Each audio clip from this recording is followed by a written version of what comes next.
bismillahi raxmaani raxiim assalaamu calaykum kulanti wanaagsan daawadayaal ku soo dhowaada xarunta guud ee shirkadda soo kombani ee magaalada hargeysa iyadoo si toosa u bilaabmi doono tartanka Somaliland Apprentice amba uu micnihiisu noqonayo tartan shaqo kaasi oo guud ahaanba barnaamijka uu ku bilaabmi doono iyadoo dadkii soo codsaday barnaamijkaasi ee 30 qof ahaa ee dhirlinka amaba khibradihii iyo xirfadihii looga baahnaa iyagu soo gudbiyay iyagu ay ku sugan yihiin xarunta guud ee magaalada hargeysa shirkadda soo kombani barnaamijku waxa uu ku saabsanaan doonaa qaybtiisa koobaad amaba episode-ka koobaad ee barnaamijku in la kala xulo gruubyada ay u kala tartami doonaan amaba gruubyada ay ku tartami doonaan iyagoo shaqooyin dhab ah loo diri doono dhammaan tartamayaasha barnaamijka gruubyadooda kala duwan haddaba daawadayaal aynu wada daawano sida loo xulo iyo xarunta guud ay ku sugan yihiin maamulayaasha shirkadda soo kombani gaar ahaan xeer beegtida barnaamijku waa tahay daawasho wanaagsan barnaamijkaasi koobaad ee Somaliland Apprentice bismillaahi raxmaani raxiim magacayga waxaa la yidhaha injineer axmed ibraahim suldaan waxaan ahay guddoomiyaha sow wixii shaqaalaha cusub ee la qaadanayo marka jarjarta la soo dhameeyo go'aanka ugu dambeeya aniga inta badan arko oo fiiriyo oo qaata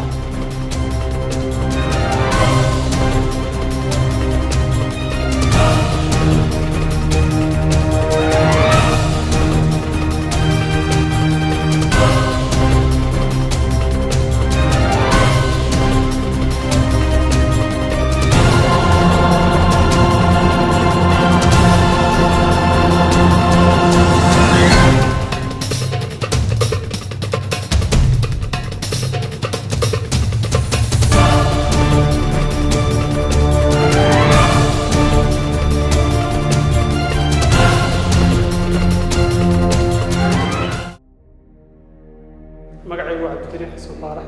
ku magacay xaaji waxaan ka tirsanahay waxaan marka hore u mahadnaqayaa maamulka iyo shaqaalaha shirkadda Sub Cable ee noo suura geliyay fursadan taasoo aan ku ammaanayno runtii aragtida cusub iyo barnaamijka cusub ee waddankeena ku cusub ay bilaabeen aniguna runtii kalsooni badan waxaan ku qabaa khibraddeedii oo ay aragtay Assalaamu calaykum waraxmatullaahi wabarakaatuh magacaygu waa Amaal Maxamuud Xuseen waxaan ahay 25 jir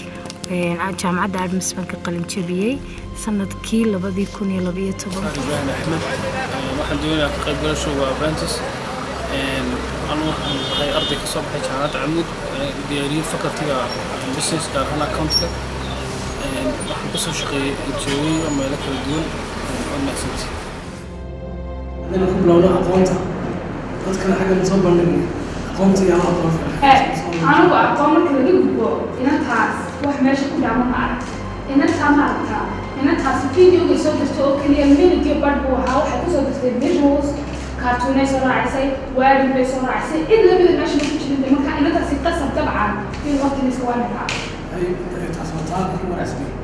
qofka shaqada muslimiinta TV soo istaagaan ay shaqada waa shaqo meel laga shaqeynayo aqoon baa loo baahan yahay marka maxaad ku taclaysaa u soo dir just ka waxaan ku sheegay sababtoo qofka kartida uu leeyahay dadka civics aqoonta uu leeyahay lama soo shaqeeyo kamudama kan maanta dhin iyo kamudama hadi aad xasu kale wada waa si wanaagsan aniga waxaan filayaa si aynu ugu qancno inaan video dib daawno muuqaal kadib u eegno arrintaa dib u noqno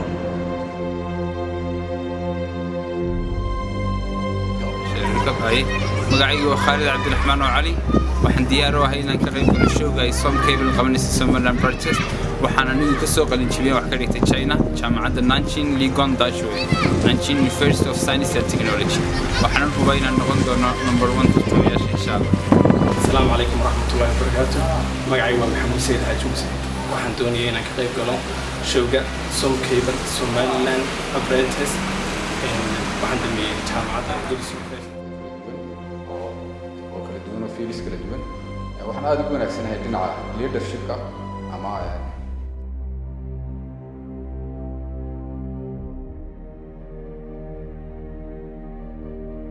عليكم ورحمة الله وبركاته magacayga waa Maxamed Ibraahim Axmed waxaan ka mid ahay mas'uuliyiinta shirkadda Sow muddo 4 sano shaqeynaya shirkadda gaar ahaan waxaan shaqeeyaa qaybta commercial-ka oo suuq gelinta iyo iibka aad baan ugu faraxsanahay inaan sanadkan fursaddan aanu siinay dadweynaha dhalinyarada Somaliland. maxamed ibraahim waxa uu ka mid yahay mas'uuliyiinta ugu sarreeya shirkadda urur walbana wuxuu gacan qaadaa shaqaalihiisa isagoo u muujinaya in beecadda shaqo ee shirkaddu tahay mid saaxiibtinimo iyo wadajir iyo sinaan ay tahay. waxaan doonayaa qof aqoon leh, qof karti leh, qof khibrad leh, qof dadka ku dhex shaqayn kara oo wax kala garanaya oo wax qaban kara oo maamuli. Assalaamu calaykum. magacaygu waa Yasmiin Saciid Liibaan, waxaan ahay SEO Customer Care Manager-ka. shirkadda imika waxaan joogay muddo 2 sanadood oo dhow ah. August 2014 baan bilaabay. waxaan bilaabay shirkadda iyadoon weli iibkeedii la bilaabin. markaa shaqaaleynta shaqaalaha processyada manualska waxaas oo dhan diyaarin jirnay. alxamdulillah markan exactly 1 year joogay baa shirkaddii la bilaabay August 1st 2015. and since then alxamdulillah the shirkaddu way noo socotay alxamdulillah. ku dhex shaqayn kara oo wax kala garanaya oo wax qaban kara oo maamuli kara. adiga maxay kula tahay? aniga waxay la tahay inaan qof ku doorano khibradiisa saad sheegtay adiga. Assalaamu calaykum. magacayga waxaa la yiraahdaa Mukhtaar Maxamed Cali Xirsi. waxaan ka yimi England. berigor waxaan joogi jiray Holland. imika Soomaaliland waxaan joogaa 3 sanadood. 3daas sanadood waxaan ka shaqeynayay Som Cable. shaqooyin badan baan soo kala qaban jiray Som Cable. imika laakiin waxaan hayaa qaybta la yiraahdo qaybta deployment-ka. ay hoos yimaadaan metro kuwa dhulka qoda in xadhig geliya fiber-ka iyo kuwa guryaha iyo businesses-ka ku xidha in network-ka Som Cable. aysan ka shaqeeyaa shaqooyinka company-geena yaalana waa in waxyaalaha uu soo bartay iyo ay iskuseeyaan iyo waxay noqon ka shaqeeyaan howlaha company-geena laga qabto. aniga taas ay la tahay. marka Maxamed adiga maxay kula tahay? waa si wanaagsan. anigu waxaan filayaa si aan u qanacno inaynu muuqaalka iyo application-da dib u eegno ka hormarsa si wanaagsan. laakiin waqtiga loo sida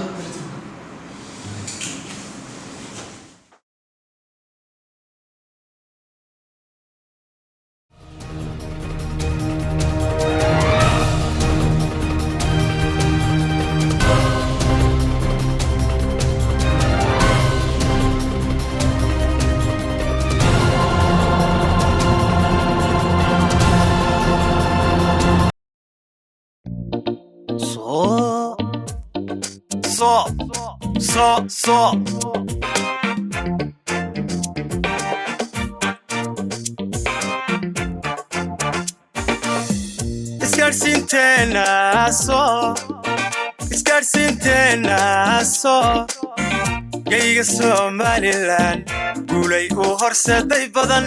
waxaanay ku guda jirtaa dadaalan kala go'ayn. isgaarsiinteena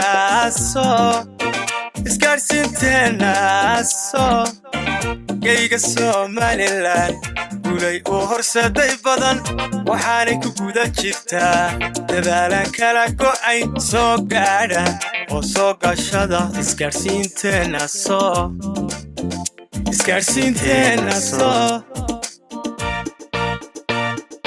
soo gaadha oo soo gashada isgaarsiinteena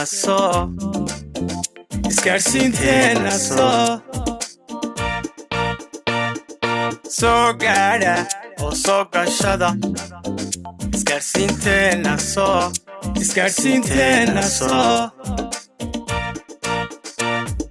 soo gaadha oo soo gashada isgaarsiinteena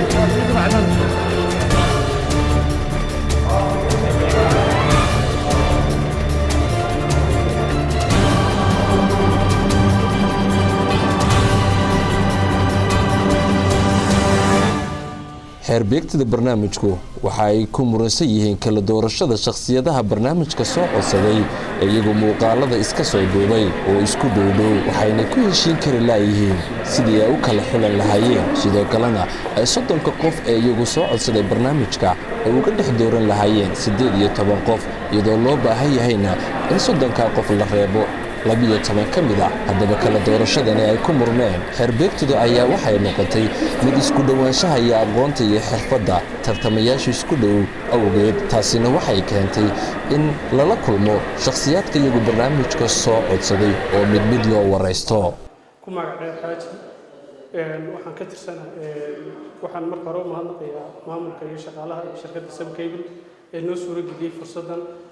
taasoo aan ku ammaanayno runtii aragtida cusub iyo barnaamijka cusub ee waddankeena ku cusub ay bilaabeen aniguna runtii kalsooni badan waxaan ku qabaa khibraddeeda iyo aragnimada shaqo ee aan inta badan in muddo ka soo shaqeynayay mar labaad waxaan u mahadnaqayaa maamulka iyo shaqaalaha shirkadda Subcable oo aan leeyahay insha Allah Ramadaan Kariim waxaan ku rajaynayaa insha Allah inuu jiro السلام عليكم دمانتين magacay waa Kaalmo Maraade waxaanan kamid ahay tartamayaasha ku tartamaya inay halkan shaqo ka helaan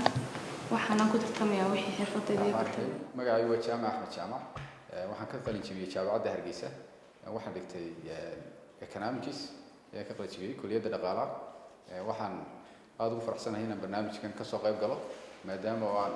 ahay qof aad ugu habboon oo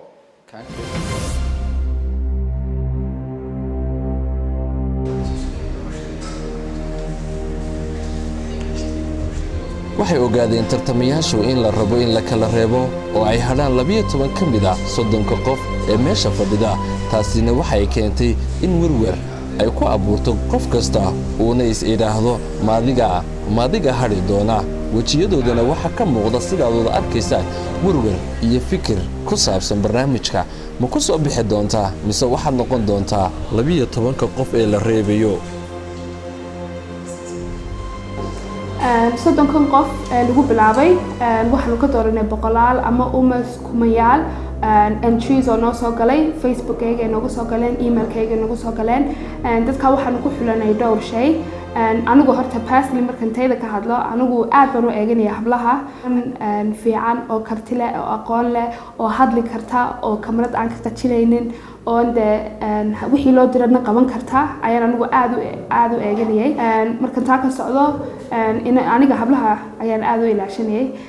hablaha markan ka socdo inantu waxaan doonaya inan karti leh inay ahaato inan jaamacad kasoo qalin jabisay oo aqoon leh oo aqoonteedii ku shaqaysan karta exactly fieldka wax ka barata muhiim maaha inay ku shaqayso laakiin inay leedahay disciplineka ay deadline ay ku meet garayso teamwork ay ku samayso ay dad ku dhex shaqayn karto ay ka dhex muuqan karto ma fudud maaha oo waxay nagu qaadatay waqti fara badan saan dadkan u kala saari lahayn kaas waa inaan dhinac walba ka eegno kartidooda xirfadooda waxay shirkadeeda ku soo kordhinayaan iskuna taxalajina muhiimaduna ay tahay inaan qofka aan dooranayna uu noqdo qof dee u qalma positionka aan siinayno anigoo ka caawinaya iyaga apprentice-ka iyo shirkadaba khibraddeeda dheer ee ah inaan anigu markaan in badan aan managerial position aan u hayay shirkadda iyo markaan dibadda joogayba dad badan aan hay'adgeliyay ama aan shaqo siiyey anigoo xirfadooda iyo eegaya kartidooda iyo of course cilmiga ay soo barteen inay shaqada loo dhiibayo ay ka dabaalan karayaan sidoo tihiin 30 qof baan markaa soo xulnay 30 qof baan 18 ka dooranay 18 qof baan shaqooyin dhab loo diraya shaqooyin ka dhabta ayaa loo kala saaraya mid kasta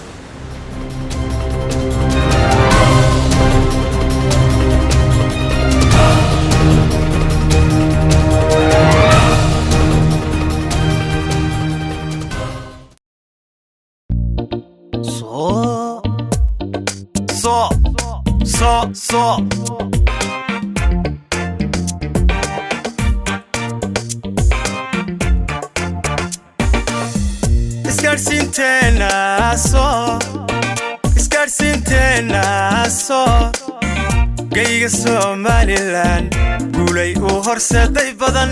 waxaanay ku guda jirtaa dadaalan kala go'ayn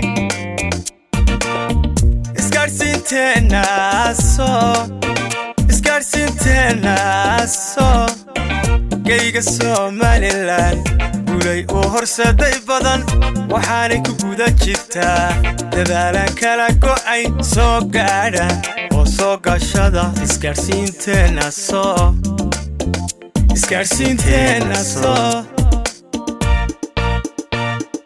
soo gaadha oo soo gashada isgaarsiinteena soo gaadha oo soo gashada isgaarsiinteena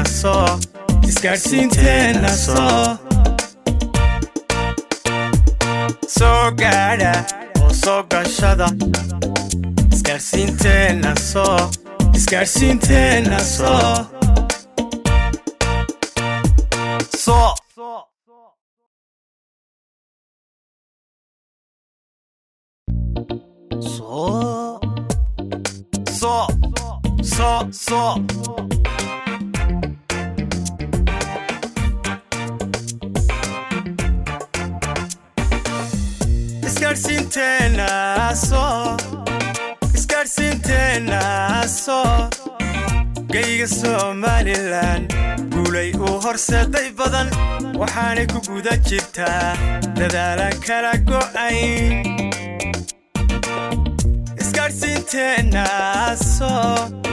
isgaarsiinteena soo geyga Somaliland gulay oo horsaday badan waxaanay ku guda jirtaa dadaalan kala go'ay soo gaadha oo soo gashada isgaarsiinteena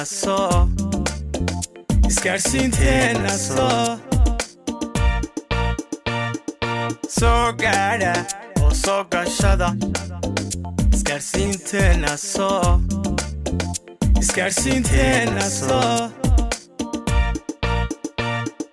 soo gaadha oo soo gashada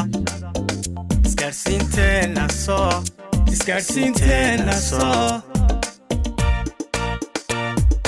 soo gaadha oo soo gashada isgaarsiinteena soo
halkaasi soo bilaabay deegaanka halkaasna in yar uun sheeko kala yar kala baki dambe sheekaraas ku yar raagay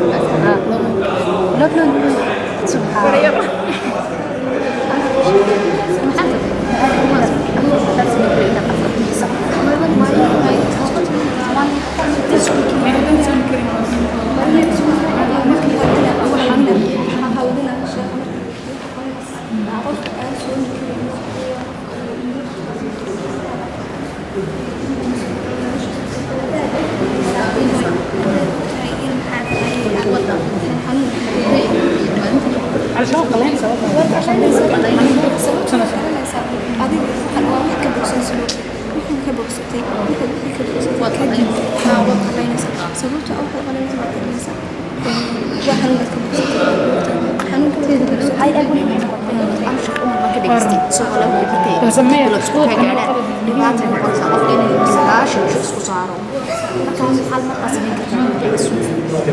xanuunka laga bogsanayo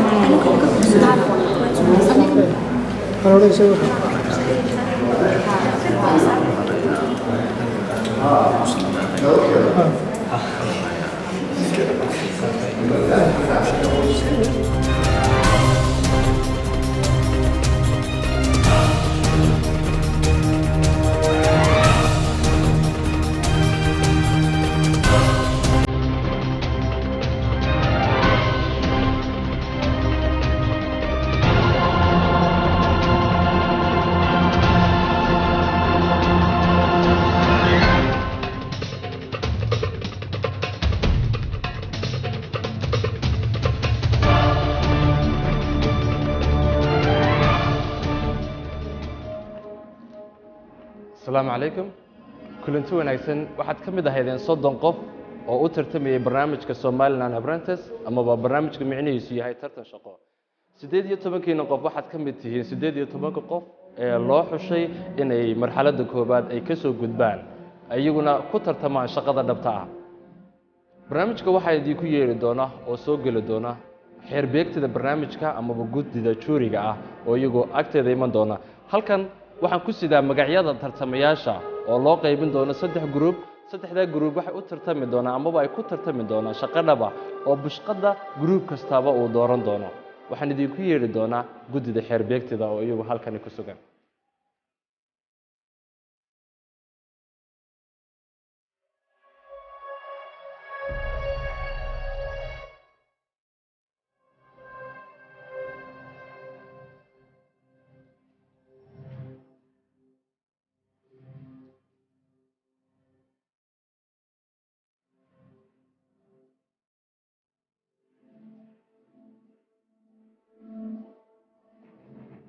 aan iskiin baro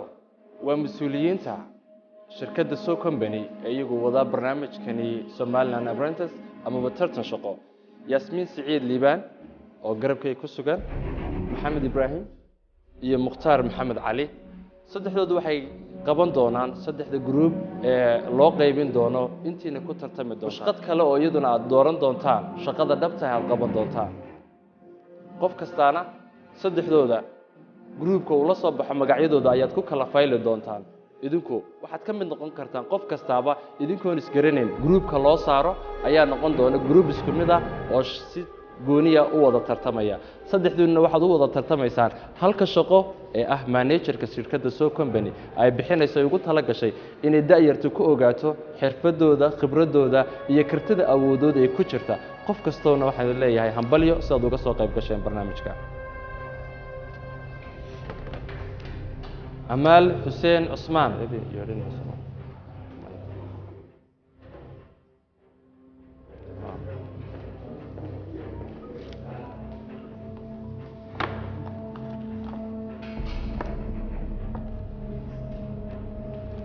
عبد الكريم حسن فارح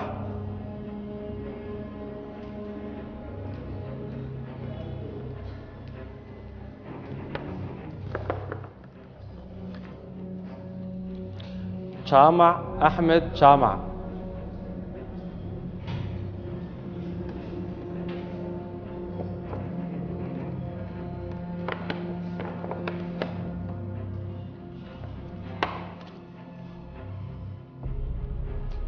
أيان أحمد إبراهيم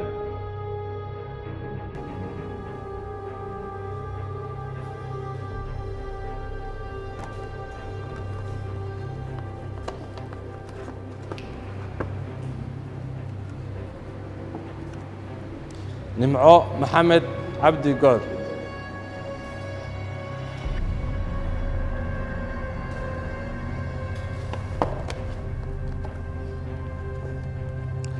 أسماء حسن هباني ويلكم أسماء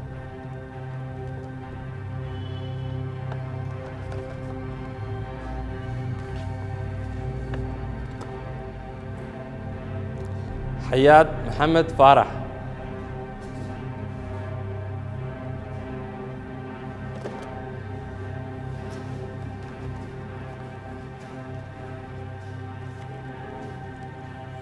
مريم موسى حسن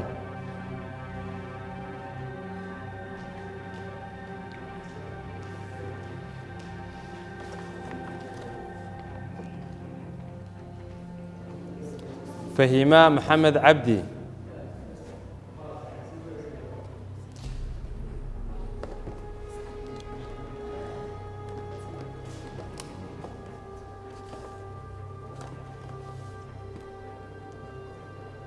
عبد الغني محمود عبدي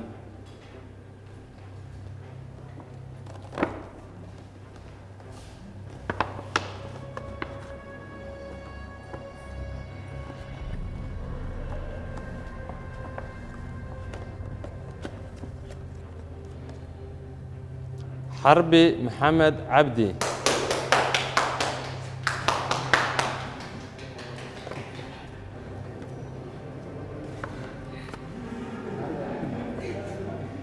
يونس حاشي عبد الله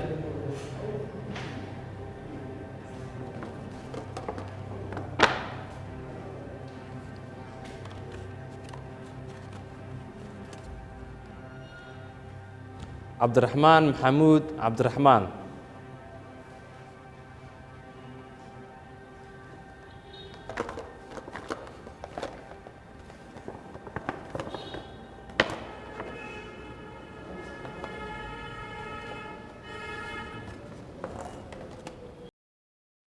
مبارك آذن علي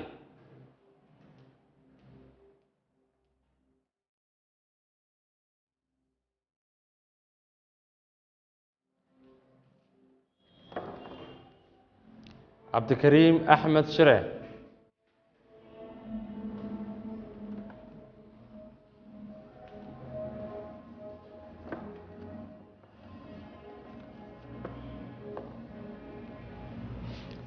برخد يوسف علمي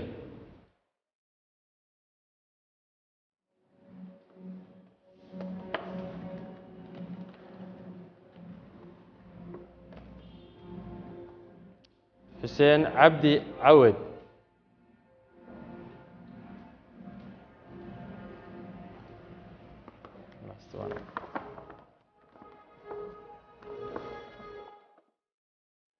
وقفك قدام به سعيد محمد أحمد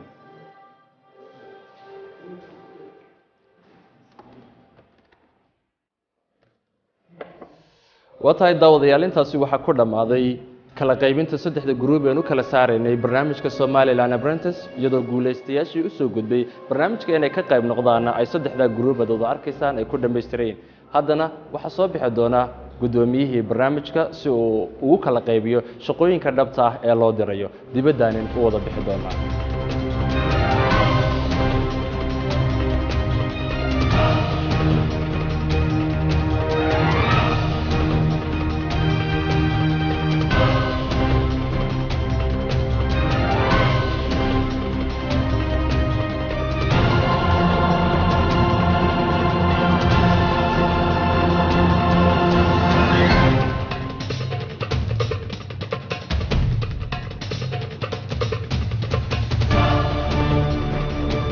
tahay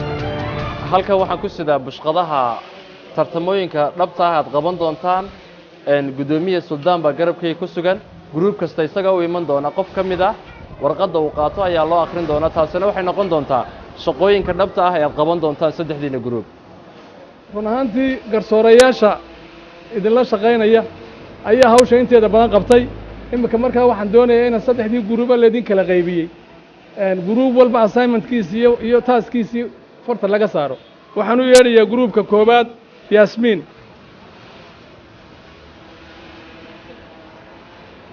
groupka labaad Mukhtaar groupka saddexaad Maxamed Ibrahim Cafwan waa salaamantihiin waxaan idin rajaynayaa guul dadaal badan baa muujiseen shaqada inta idin hadhana guul ma idin rajaynaya marka dee good luck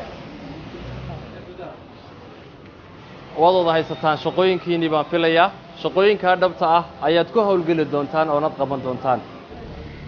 watahay daawadayaal sidaad wada arkayseenba waxaan u qaybinay saddex kooxood oo kala duwan 30 qof ee barnaamijka Somaliland Apprentice ee shirkadda Soo Company ay ugu tala gashay da'yarta tirada badan si ay u muujiyaan awoodooda iyo kartidooda barnaamijkani waxaynu ku soo gabagabeyn doonaa qaybtaasi koobaad ee ahayd kala xulista iyo shaqooyinka dhabta ah ee loo diray talow su-aasha isweydiinta le waxay noqonaysaa maxay tahay bushqadaha ay qaateen amaba shaqooyinkaasi maxay noqon doonaan waxaynu ku kulmi doonaa barnaamijkani barnaamijka xiga taasi baynu ku ogaan doonaa gruubka koowaad gruubka labaad iyo gruubka saddexaad shaqooyinka ay qaban doonaan intaynu ku kulmi doona barnaamijkan oo kale ah aniga iyo shirkadda So Company waxaynu ku dhaafaynaa salaanta islaamka assalaamu calaykum waraxmatullaahi wabarakaatuh